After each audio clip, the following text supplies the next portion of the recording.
शुरू कर चुके हैं बापू वार्ता न्यूज़ नेटवर्क। अभी हाल ही में मैं गोंदिया तहसील के अंतर्गत जो कचहरी है यहाँ पे कुछ स्टैम्प विक्रेता है जिनके पास लाइसेंस है और जिनके पास नहीं है वह अपना परिवार जो है स्टैम्प बेचकर तथा वहाँ पे राइटिंग में लिखकर जो गरीब ज़रूरतमंद जनता रहती है उनकी मदद करते हैं। और ऐसी हालात में इन्हें सोशल मीडिया के जरिए पता चलता है कि 100 रुपये के स्टैम्प और 500 रुपये के स्टैम्प जो है वह बंद हो गए। हालांकि देखा जाए तो अभी जिले के अंदर ऑनलाइन पद्धत होने की वजह से कभी सर्वर में प्रॉब्लम आती है, कभी कहीं प्रॉब्लम आती है, तो जो सुशिक्षित इंसान है उसे समझ में नहीं आता कि ऑनलाइन किस तरीके से किया जाए। एक सबसे बड़ी समस्या आती है। और दूसरी ओर देखा जाए तो आज इनको बेरोजगार होना पड़ रहा है क्योंकि आज इनके पास जो व्यापार था और इनका जो रोजगार था वही छीना जा रहा है। क्या बताना चाहोगे आप आज जो जिस तरीके से आपके ऊपर समस्या आ रही है? जी, पूरे महाराष्ट्र के अंदर में 5000 मुद्रांक विक्रेता है और 10,000 दस्तावेज लेखक है। ये स्टैम्प पेपर जो है उस पर लिखाई का भी काम होता है जो दस्तावेज लेखक करता है। अगर मान लो ये मुद्रांक अगर बंद करती है सरकार, ये मैनुअली स्टैम्प बंद करती है तो मुद्रांक विक्रेता की तो उपासमारी की ये आएंगी, लेकिन उसके साथ साथ उनके मददगार जो उनके पास काम करते हैं वो लड़के की भी आएंगी। और दस्तावेज लेखक जो यहाँ पे 10,000 की तादाद में हमारे जिले में 1,000 की तादाद में है, उनकी भी उपास मारने की परिस्थिति आ जाएंगी। ऐसी स्थिति में हमारा ये सरकार से करना है कि ये मैनुअली इसको ऑनलाइन ना करते हुए मैनुअली ही इसको रखे, जिसमें कि हमारा भी परिवार चले, दस्तावेज लेखक का भी परिवार चले। अटर्नी जो होते हैं जो स्टैम्प पे लिखने का काम एफिडेविट वगैरह करते हैं तो उनके मददगार उनका भी काम चले, ऐसा रोजगार चले। ऐसी सरकार से विनंती है, निवेदन है। हाँ, ऐसा क्या लगता है कितने लोग अब वापस गए? बहुत लोग वापस गए आज, लेकिन उनको तकलीफ देना ये हमारा उद्देश्य नहीं है।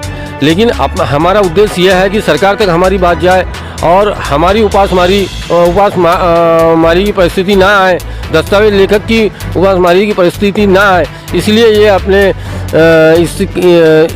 ये एक दिन का विरोध सरकार के विरुद्ध हमने दर्शाया है। एक तरफ देश के माननीय पंतप्रधान नरेंद्र जी मोदी कहते हैं कि 2 करोड़ बेरोजगार युवाओं को रोजगार देंगे और ऐसी हालात में आपसे ही रोजगार छीना जा रहा है। ये बहुत गलत बात है। रोजगार जो है देना चाहिए, रोजगार छीनना नहीं चाहिए। कैसा भी हो, पहले ही गवर्नमेंट ने हमारे जो 10,000, 20,000, 25,000 के स्टैम्प जो मैनुअली आते थे उसको पहले ही ऑनलाइन कर दिया। ठीक है, ऑनलाइन कर दिया एक समय के अनुसार, ठीक है, वो बड़े स्टैम्प थे। लेकिन आज जो 500 और 100 के स्टैम्प है इसको ऑनलाइन न करते हुए मैनुअली ही रखा जाए तो इसमें सभी की व्यवस्था बनी रहेगी और व्यवस्थित रूप से सबका सब चलेगा। देखा जाए तो ऐसी हालत में आज ऑनलाइन पद्धति यदि करने जा रहे हैं, कई जो शिक्षित नहीं है उन लोगों को भी कहीं तकलीफें आएंगी और दूसरी ओर देखा जाए तो जो समझ में नहीं आता वो भी उन्हें समझ में नहीं आएगा। क्या लगता है आपको? बिल्कुल, बैंकों के अंदर में अभी ही पहले बहुत भीड़ है। अपना ही पैसा निकालने के लिए अपन जाते हैं तो लंबी कतार में खड़े रहना पड़ता है। अगर बैंकों के अंदर में स्टैम्प लेने के लिए जाएंगे तो वहाँ पर तो उनके तो अब आप बोल ही नहीं सकते कि क्या हालत है उनकी। 2 घंटे में मिलता है कि 4 घंटे में मिलता है। और उसके बाद में हमारे शहर के अंदर में, हमारे ज़िले के अंदर में, हमारे देश के अंदर में अभी पूरे शिक्षित हुए नहीं है। अशिक्षित कई लोग हैं जिनको अभी फॉर्म भरना नहीं आता है। वो क्या करेंगे? उनको तो 4-4 घंटे, फिर वहाँ पे एजेंट उनको और उनसे लूटेगा, लूटमारी करेगा, है ना। फार्म भर के देता हूँ, ऐसा करता हूँ, पैसे लेगा, फिर ये सब बातें आएंगी आगे चल के सब। तो इस सब परिस्थिति को ध्यान में रखते हुए सरकार ने इस तरफ अपना ध्यान देना चाहिए और ये मैनुअली स्टैम्प जो जैसा चल रहा है वैसे ही चलना चाहिए। ऐसा सरकार से अपना अनुरोध है। एक तरफ आपको लाइसेंस दी जाती है स्टैम्प विक्रेता की, दूसरी तरफ देखा जाए तो ऑनलाइन पद्धत ला रहे हैं। कहीं ना कहीं कुछ आपको लग रहा है कि इसमें सरकार जी, मैं 1990 से मेरा लाइसेंस है और मैं मुद्रांक विक्रेता काम एक बहुत अच्छी तरीके से करता हूँ। अब ऐसी स्थिति में मेरे को ऐसी स्थिति में इस उम्र में अगर सरकार खाली करती है या लाइसेंस तो रहेगा लेकिन स्टैम्प भी नहीं रहेंगे तो लाइसेंस का क्या काम। तो ऐसी स्थिति में मैं क्या रोजगार करूंगा, अपने परिवार का कैसे पालन पोषण करूंगा। मेरे बच्चे अभी पढ़ रहे हैं, उनकी पढ़ाई का क्या अस्तित्व रह जाएगा।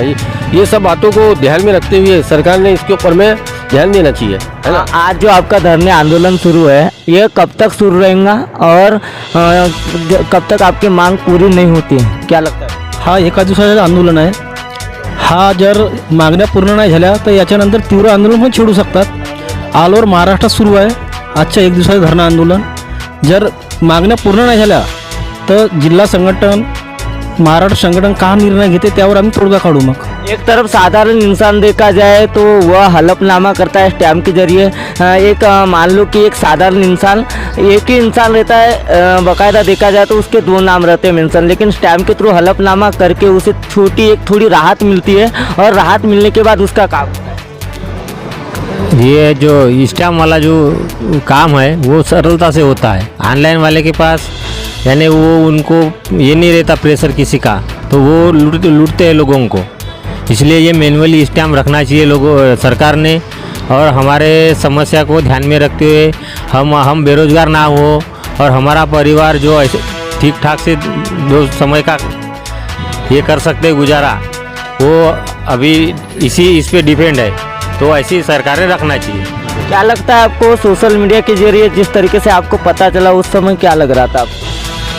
सोशल मीडिया के जरिए जैसा हमको पता चला कि भी 100 रुपया और 500 रुपये के स्टैम्प बंद होने वाले हैं, तो ऐसा लगा कि ये तो बहुत बड़ी समस्या हमारे सामने है, क्योंकि इसके ऊपर में हमारा परिवार का उदर निर्वाह चलता है.